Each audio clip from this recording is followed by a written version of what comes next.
नमस्कार मैत्रिणींनो, मी Shilpa designer diary या यूट्यूब चॅनलमध्ये तुम्हा सर्वांचे स्वागत करते.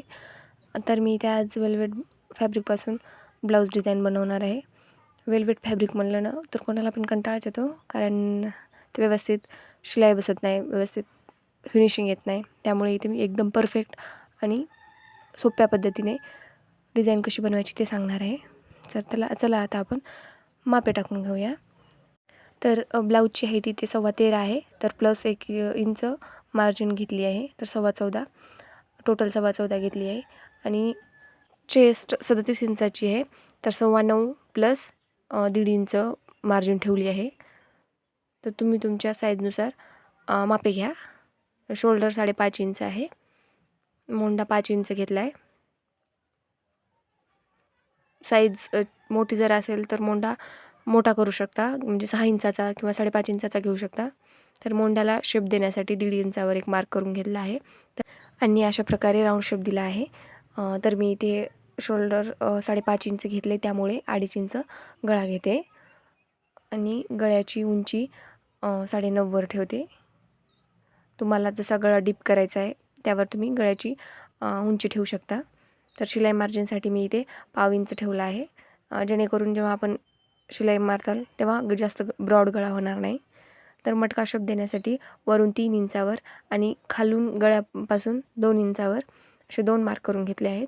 आणि जिथे 2 इंचावर मार्क केला आहे तिथे बाहेरच्या साईडला 52 इंचावर एक मार्क केला आहे.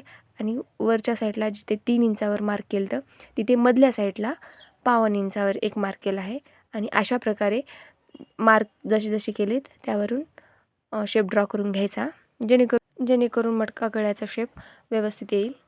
तर अशा प्रकारे मी इथे पूर्ण गळा ड्रॉ करून घेतला आहे आणि गळ्याची कटिंग करून घेते. तर व्यवस्थित आपण जसा गळा ड्रॉ केला आहे त्यावर कटिंग करून घ्यायची. तर माझा इथं पूर्ण गळा कटिंग झाला आहे. तर मेन फॅब्रिकवर अस्तर ठेवून घ्यायचं. आणि इथे एक टिप्स, शिलाई मारण्याऐवजी फेविकॉल किंवा फॅब्रिक ग्लू असला तर त्याने पूर्ण अस्तर मेन फॅब्रिकला जोडून घ्यायचं, नंतर शिलाई मारून घ्यायची. पण जेव्हा आपण शिलाई मारतो तेव्हा अस्तरच सरकतं आणि वेल्वेटचा कपडा सरकत नाही, तो खाली चिटकवून बसल्यासारखा राहतो. त्यामुळे ही टिप्स नक्की वापरा. तर मी इथे पूर्ण गळ्याला माझ्याकडे फॅब्रिक ग्लू नव्हता, त्यामुळे मी फेविकॉलने चिटकून घेतला आहे.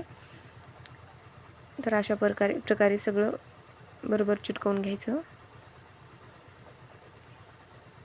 आणि याला थोडा वेळ सुकू द्यायचं किंवा प्रेस पण करू शकता.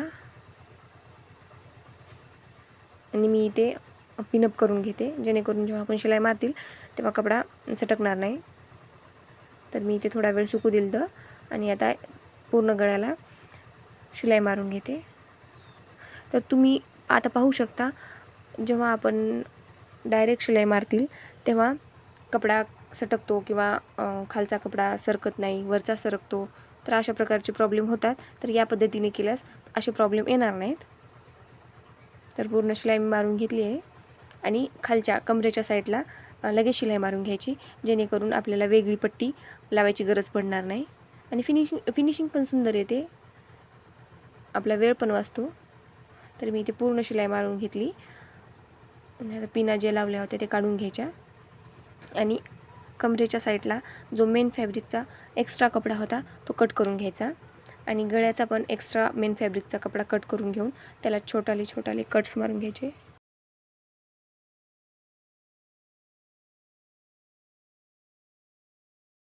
तर पूर्ण गळ्याला इथे मी कट्स मारून घेतलेत आणि गळा आता पलटवून घ्यायचा.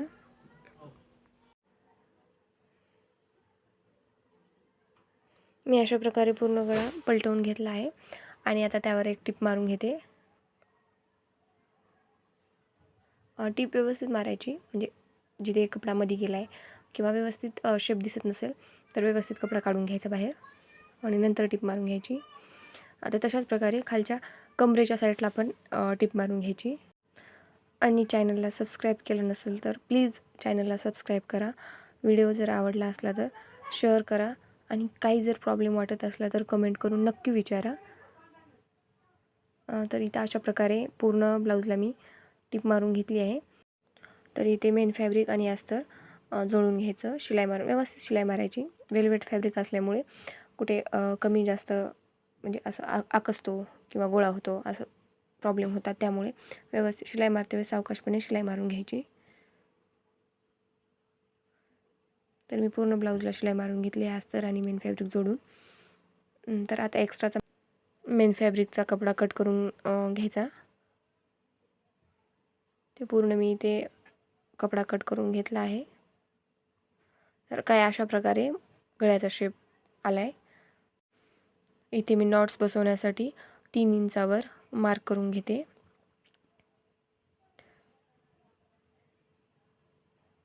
तर दोन्ही साईडला मी मार्क करून घेतला आहे आणि नॉट्स बसवून घेते.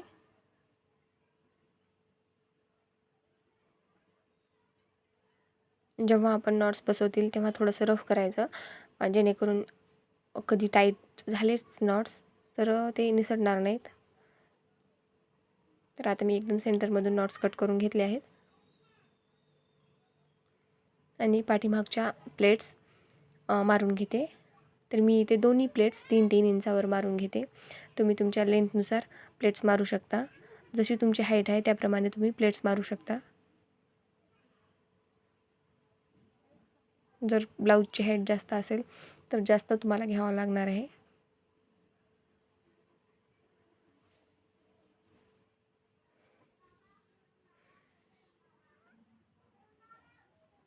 तर इथे मी प्लेट्स मारून घेतले आहेत आणि अशा प्रकारे लेस घेतली आहे. तुम्ही तुमच्या चॉईसनुसार आणि तुम्ही तुमच्या फॅब्रिकला कशी मॅच होईल त्याप्रमाणे लेस घेऊ शकता. तर मी इथे पूर्ण लेस अशा प्रकारे जोडून घेणार आहे. तर या लेसला डबल टिपची गरज आहे. जर जास्त ब्रॉड लेस नसेल तुमची तर तुम्ही डबल टिप नाही मारली तरी पण चालेल. तर इथे मी पूर्ण लेस जोडून घेतली आहे.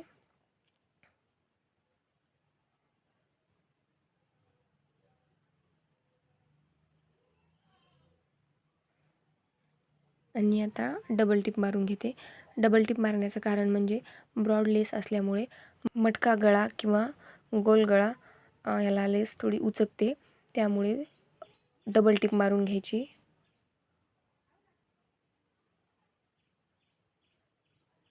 तर इथे डबल टिप मारल्यामुळे व्यवस्थित लेस बसली. तर मी ती एकदम सिंपल नॉट्स बनवून घेत आहे, म्हणजे लटकन नॉट्सला. तुम्ही तुमच्या चॉईसनुसार डिझाईनचे लटकन बनवू शकता.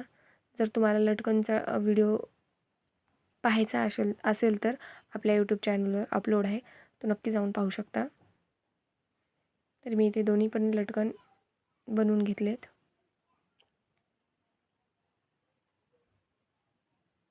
सिंपलच मटका गळा आहे, पण वेल्वेटचा असल्यामुळे थोडा प्रॉब्लेम जातो. त्यामुळे ह्या टिप्स तुम्ही नक्की फॉलो करा.